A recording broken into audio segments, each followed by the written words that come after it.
प्रभुंकर वाक्य शुणा तेरे प्रभु जो समस्त आशीर्वाद आम जीवन आम पिला जीवन आम परिश्रम प्रभु देवाई चाहती से समस्त आम आशीर्वाद पाइबा। हालेलुया।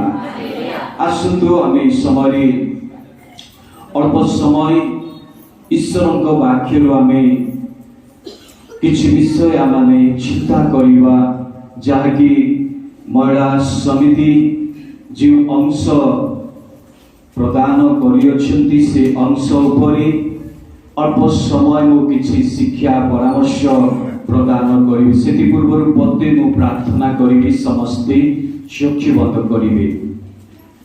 प्रभु धन्यवाद देउछु दिन प्रतिदिन तुम दास दासी मानक व्यवहार करी परित्राणर वाक्य आम प्रत्येक को तुम्हें प्रदान करुछ।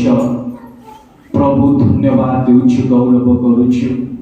वर्तमान तुम पवित्र वाक्य आम श्रवण करिबु आम प्रत्येक को तुम्हें कथा कह जीशुଙ୍କ नाम रे मागुछि आमेन। जिसाय तार 47 अध्याय तार 1 पद पिला माने पढ़िबे। आग बाबिलोर अनुड़ा कन्ने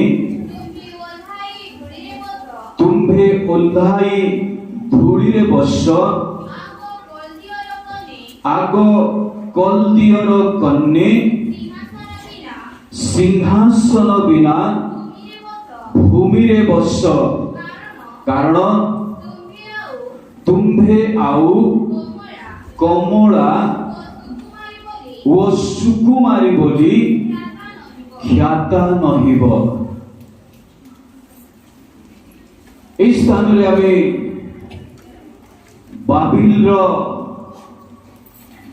अनुड़ा कन्या मानक विषय रे आमे देखिबा को पारुछु। बाबिल लोक मानकर परिस्थिति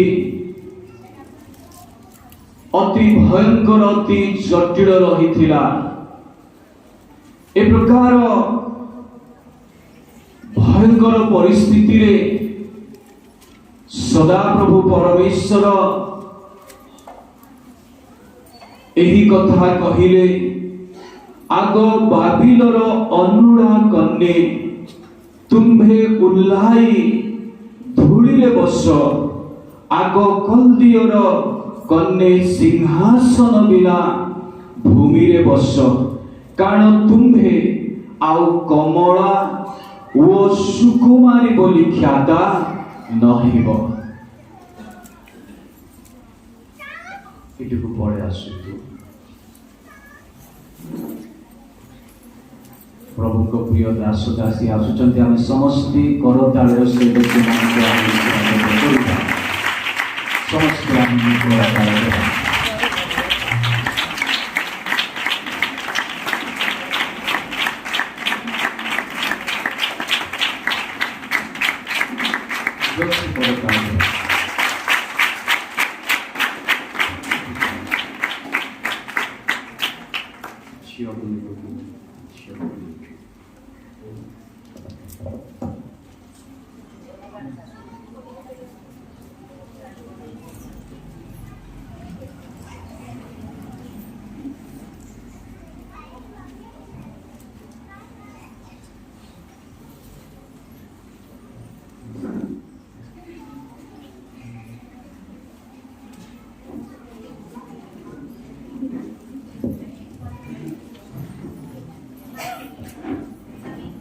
तार 8 पद ठारू मु किछि अंश अध्ययन करिबी।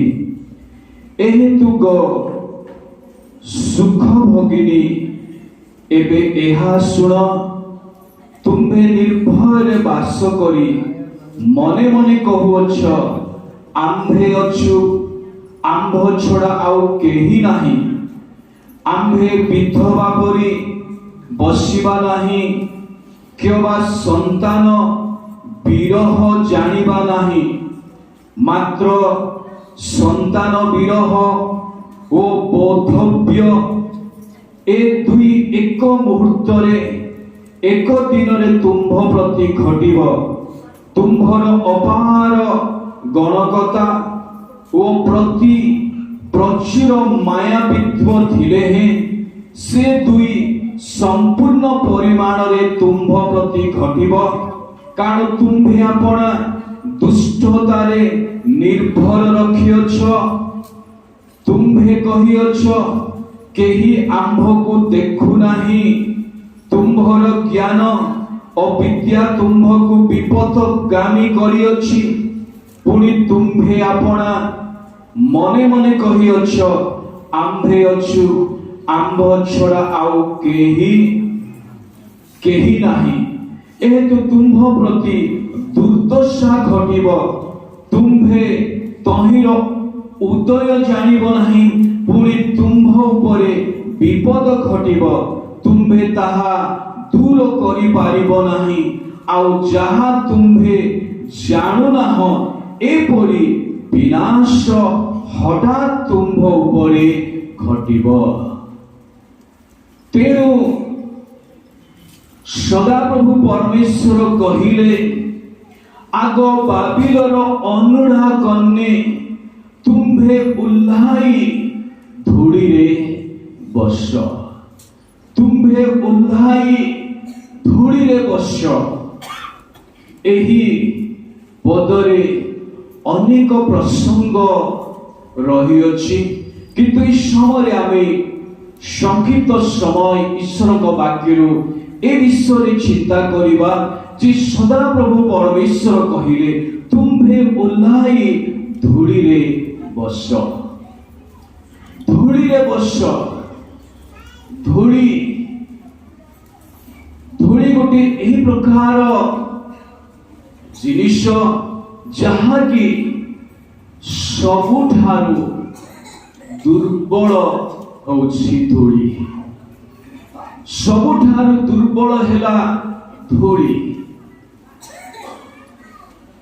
धूड़ी रे आमे केबे मध्य के बसिबा को इच्छा करिन थाओ जदि कोनसी स्थान रे जदि धूड़ी होइथिबो आमे से धूड़ी रे बसिबा को पसंद करू कि नाही धूड़ी को आमे कोन करि दै थाओ फू करि आमे फूंकी दै थाओ धूड़ी एक प्रकार गोटे दुर्बल अटे समस्त ठारू धूड़ी दुर्बल अटे सदा प्रभु कहिले सही बाबिलर अनुड़ा कन्या मानंको तुम्भे ओल्हाई धूड़ी रे बस तुम जीवन एही प्रकार होई अछि तुम्हें उल्हाई जो अहंकार जो गर्व जो समस्त पाप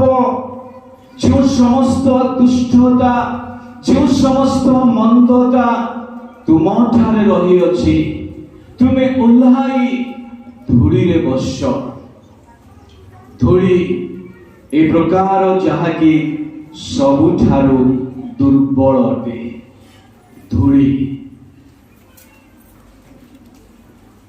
आमे आज सकाळु आज्ञा को देखा करबा पई आमर भैया को घर को जेते जाइथिलु गोटे चेयर आनिले एले से चेयर रे कोन होइछि ना धूड़ी होइछि एले आमे से चेयर रे बसिबा को इच्छा करि नाउ तापरे ताकू कहिलु तुमे गोटे कना आनि से धूड़ी को कोन करो पछि दियो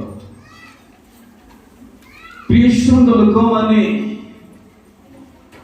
धूड़ी सबुठारु गोटे दुर्बल अटे परमेश्वर भूमिर धूड़ी द्वारा मनुष्य मान को कौन कले निर्माण कले केते आश्चर्य विषय जे परमेश्वर धूड़ी द्वारा आपनार प्रतिमूर्ति रे मनुष्य माननको आम समस्त प्रभु कौन कले निर्माण कले धूड़ी द्वारा যদি আমি ଦେଖିବା ଆଦି ପୁସ୍ତକ 2:7 ପଦ ପଢିବେ, ଅନନ୍ତର ସଦାପ୍ରଭୁ ପରମେଶ୍ୱର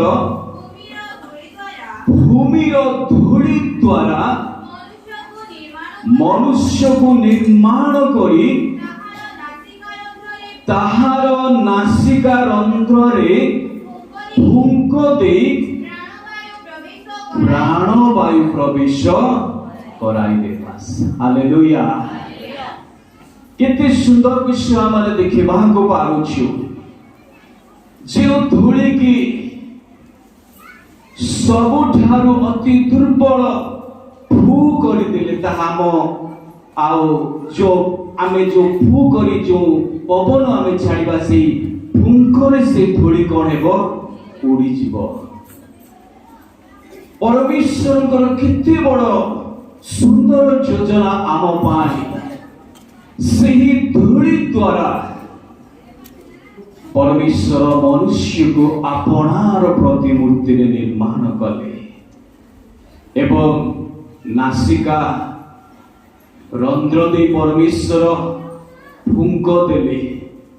ପରମେଶ୍ୱରଙ୍କ ଫୁଙ୍କରେ ଆମେ ରହିପାରିବା କି କୁଆଡ଼େ ଉଡ଼ିଯିବା ଧୂଳି ଆମେ, କିନ୍ତୁ ଏପରି ପରମେଶ୍ୱରଙ୍କର ଶକ୍ତି ସେ ନାସିକା ରନ୍ଧ୍ର ଦେଇ ଫୁଙ୍କ ଦେଇ ପ୍ରାଣବାୟୁ ଜୀବନ ପ୍ରଭୁ ଆମଠାରେ ପ୍ରଦାନ କଲେ। ଆମେ କଣ ହେଲୁ? ଜୀବିତ ପ୍ରାଣୀ ହେଲୁ। ହାଲେଲୁୟା। ଧୂଳି ସବୁଠାରୁ ଦୁର୍ବଳ ଅଟେ। ଧୂଳି ବାଲି ଆଉ ଟିକେ ମଜବୁତ ଆଣ୍ଡ ହେବ ପରା, କିନ୍ତୁ ଧୂଳିର କିଛି ବଳ ନାହିଁ, ବହୁତ ଦୁର୍ବଳ ଧୂଳି। ଫୁ କଲେ ତାହା ଉଡ଼ିଯିବ। ପବନରେ ଧୂଳିକୁ ଯଦି ଦେଖେଇଲେ ତାହା ରହିବ କି ନାହିଁ, ଛିନ୍ନ ଭିନ୍ନ ହେଇ ସେ ଧୂଳି କୁଆଡ଼େ ଚାଲିଯିବ, ଆମେ ଆଉ ଦେଖିପାରିବା ନାହିଁ। ପରମେଶ୍ୱର କହିଲେ, ବାବିଲର ଅନୁଡ଼ା କନ୍ୟାମାନଙ୍କୁ ତୁମ୍ଭେ ଓହ୍ଲାଇ ଧୂଳିରେ ବସ। ପରମେଶ୍ୱର ଭୂମିର ଧୂଳି ଦ୍ୱାରା ମନୁଷ୍ୟମାନଙ୍କୁ ଆପଣାର ପ୍ରତିମୂର୍ତ୍ତିରେ ନିର୍ମାଣ କଲେ। ପୁଣି ଯଦି ଆମେ ଦେଖିବା ଆଦି ପୁସ୍ତକ 3:14 ପଦରେ ଲେଖାଯାଏ, ପଢିବେ ପିଲାମାନେ। ତହୁ ସଦାପ୍ରଭୁ ପରମେଶ୍ୱର ସର୍ପକୁ କହିଲେ, ଏହି କାର୍ଯ୍ୟ କରିବା ହେତୁରୁ ତୁମ୍ଭେ ସମସ୍ତ ଗ୍ରାମ୍ୟ ବନ୍ୟ ପଶୁଠାରୁ ଅଧିକ ଶାପଗ୍ରସ୍ତ ହେଲ। ତୁମ୍ଭେ ଆପଣା ପେଟ ଦେଇ ଗମନ କରିବ,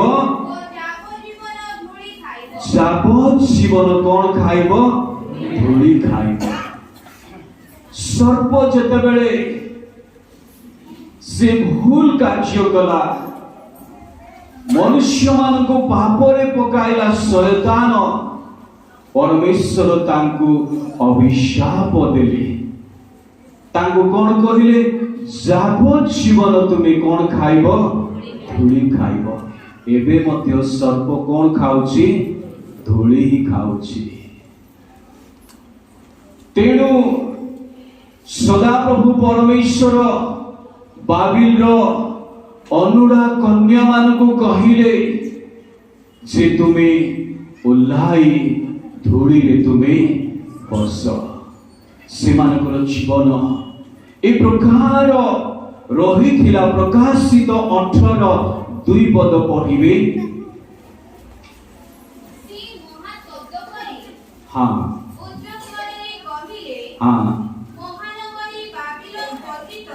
ମହାନଗରୀ ବାବିଲ ପତିତ ଅଧପତିତ ହୋଇଅଛି। ତାହା କେମିତି ହୋଇଯାଇଅଛି? ଭୂତମାନଙ୍କର ବାସସ୍ଥାନ।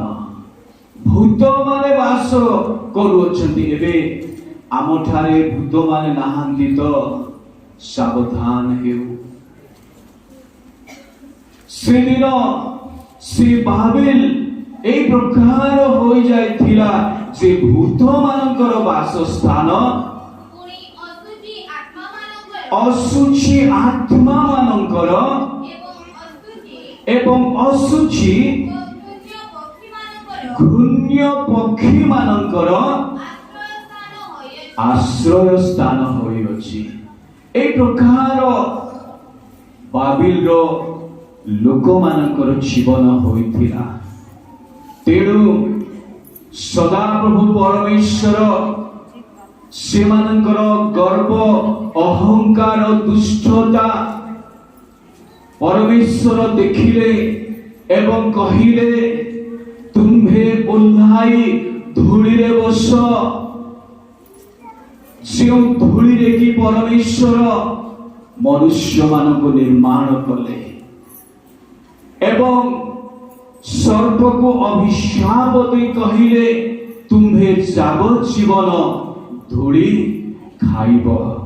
जदि आमे देखिबा यात्रा पुस्तक तार 8 अध्याय 16 एवं 17 पद पढ़िबी। तो सदा प्रभु मशा को कहिले हारण को कुह समस्त मिस्र देश रे जेपरि उकुनिया पक हुई एथिपाई तुम्हे अपना जष्टि उठाई भूमिर धूली रे प्रहार कर। तहिरे से माने से प्रकार कले हारण स्वजष्टि हस्त विस्तार करी भूमिर धूली रे प्रहार करन्ते मनुष्य ओ पशु मानक ठारे उकुनिया पोक हेला। पुणी मिस्र देशर भूमिस्थ समस्त धूली उकुनिया पोक हेला। एई परि भावरे मिस्र धूली द्वारा परमेश्वर कौन कले उकुनिया पोक कले। धूली जो स्थान रही से सब जगह कौन है उकुनिया पोक। धूली आम पोशाक ड्रेस रे रोची ना रहू नाही रोची धूली सब जगह धूली रोची। हेले भाभी देखंतु चिंता करे देखंतु मिस्र अवस्था कौन है नथिबो आउ से माने पिंदी थिबा पोशाक रे मध्य उकुनिया पोक होइथिला। कारण धूली समस्त वाक्य लिखा जाए मिस्र समस्त धूली रे कौन हैला उकुनिया पोक हैला। जेते सब मिस्र रे रहिथिला सब जगह रे उकुनिया पोक हैला। एले मिस्र देशर लोक माने जो लुगा पटा जहा किछि आउ पिंदी थिले किबा रखी थिले जहा जो जगह मानकरे धूली रहिथिला सब जगह रे उकुनिया पोक होई गला। जेते बेले हारण जष्टि उठाई धूली रे प्रहार कले परमेश्वर को वाक्य अनुजाई सब जगह रे उकुनिया पोक होई गला। तेणु प्रिय सुंदर लोक माने आमाने ईश्वर को वाक्य अनुजाई आमे निजको नम्र करबा को हेबो। जो अहंकार गर्व से समस्त ठारू आमे उल्लाई धूली रे बसिबा को हेबो। से दिन धूली द्वारा सदा प्रभु परमेश्वर अनेक आश्चर्य कर्म परमेश्वर साधन करथिले। लेवितार 14:41 पद जदि आमे अध्ययन करिबा हाँ ସେହି ଗୃହର ଭିତର ଚାରିଆଡ଼େ ଛଞ୍ଚାଇବ ଓ ସେହି ଛଞ୍ଚା ଧୂଳି ନଗରର ବାହାରେ ଅଶୁଚି ସ୍ଥାନରେ ପକାଇଦେବ। ଧୂଳି ଆମେ କଣ କରୁଛୁ? ଘରେ ଜମା କରି ରଖୁଛୁ କି ନାହିଁ? ଝାଡୁ କରୁଛୁ, ଯାହା ବି କରୁଛୁ, ଏବଂ ଧୂଳିକୁ ଆମେ ବାହାରେ ହିଁ ପକେଇ ଦଉଛୁ। ବାହାରକୁ ନେଇ ଆମେ ଧୂଳିକୁ ଫିଙ୍ଗି ଦଉଛୁ। ଧୂଳିକୁ କେହି ମଧ୍ୟ ପସନ୍ଦ ଆମେ କରୁନା। ଧୂଳି ମାନେ ବହୁତ ଦେଖାଯିବ ନାହିଁ, ବହୁତ ମାନେ ଯାହା ତାକୁ କହିବା ଗଲେ ଦୁର୍ବଳ କହିଲେ ଚଳେ। ଫୁ କଲେ ତାହା ଉଡ଼ିଯିବ। ଆଉ ସେ ଧୂଳି କଣ ଘର କାମ ଯାହା ବି କଲେ ଯେଉଁ ଧୂଳି ସବୁ ବାହାରୁଛି ଅଶୁଚି ସ୍ଥାନକୁ ତାହା ଯାଉଅଛି।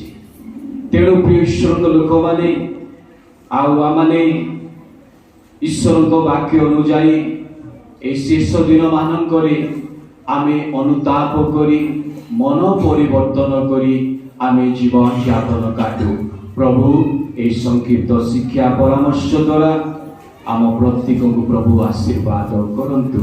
ଧନ୍ୟବାଦ।